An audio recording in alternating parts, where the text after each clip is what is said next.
blogiausias scenarijus pildosi ir gaila, kad mano kolegos politikai, apžvalgininkai, ekonomistai, tie patys politologai apie tai nediskutavo arba stovėjo nuo šaly.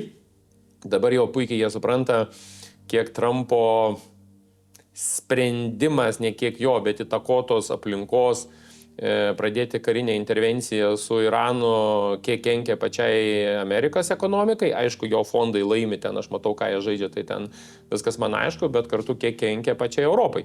Nes jūs matote, kad aviakompanijos nutraukinėja skrydžius. Mūsų kaimyniniai šalyje Latvijai Air Balticas turi labai didelių problemų su kuro trūkumu ir kainos didinimu ir panašiai. Netgi premjerė darė pirmadienį berods uždarą pasitarimą, ką daryti ir kaip čia kompensuoti ir kaip dotuoti šitą niuansą. Jeigu matėte, Airijoje problema su kūru, net atplukdytas tanklaivis, kuris net nesugeba iškrauti, nes netgi darbuotojai net streikuoti, dar net pradėjo negana to, kad kas įvyko.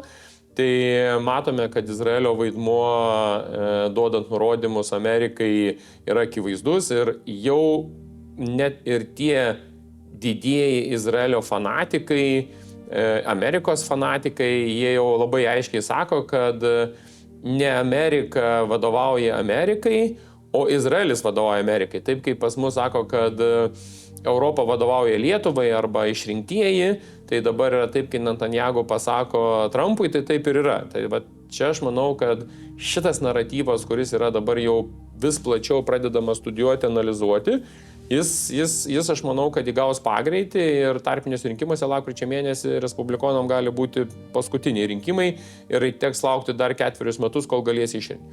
Infliacija, kaip matot, yra milžiniška, infliacija augant yra nevaldomai, plus Baltijos šalis mes kenčiame ir nuo karo su Ukraina. Kadangi mes taikome sankcijas Rusijai, tai tokiu atveju kuro kainą mes mokame daug brangesnė, daug žymiai didesnė, negu įgautumėm tiesiogiai iš Rusijos.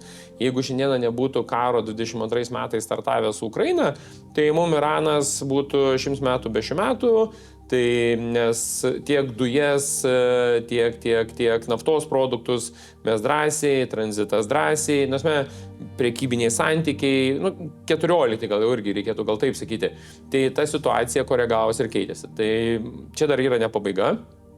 Trumpas per dieną išplatino po 2-3 pranešimus ir jie visi skiriasi. Vieną dieną jisai sako, mes toliau kariausim, antrą dieną sako, mes jau taiką turim, šiandien jau sako, aš jau Iraną nebesiveršiu, nes aš jau karą laimėjau. Nors 10 000 kariškių mobilizavo prie Hormūzo sąsiaurio. Kitas baisesnis dalykas, kad jeigu prieš tai Hormūzo sąsiaurį blokuodavo tik Iranas, tai dabar Amerika nusprendė blokuoti ir visiems tanklaiviams sako, jūs plaukite į Ameriką ir ten pirkite kuro, nes jisai ką suprato, kad Putinas gauna milžinišką naudą iš karo Irane, gauna į biudžetę pajamas, tai jisai sako, žiūrėkit, dvigubą davai padarome blokadą. Tai čia jis bando apsaugoti savo verslininkus draugus ir tai nėra blogai. Aišku, iš Amerikos pirks žymiai brangiau, ne kad pirktų iš Irano, bet šitam momente yra viskas gerai. Bet Kinijos laivo tai jis nedrįso nepraleis. Kinija toliau pasakė, kad mes, jeigu reikės, mes ir Iranui teiksime ginklus.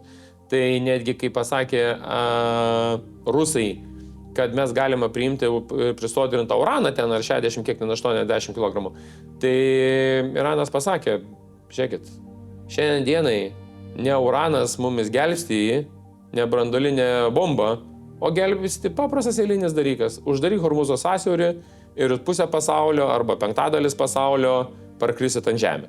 Plius Huisai sutiko jiems padėti. Tai Sueco kanalą užblokuoja. Tai aš manau, ko gero mes suprantam, kas čia mūsų laukia. Tai žemės ūkis patiria tragiškus dalykus. Kainos nekyla. Žaliavų kainos kaip tik kyla.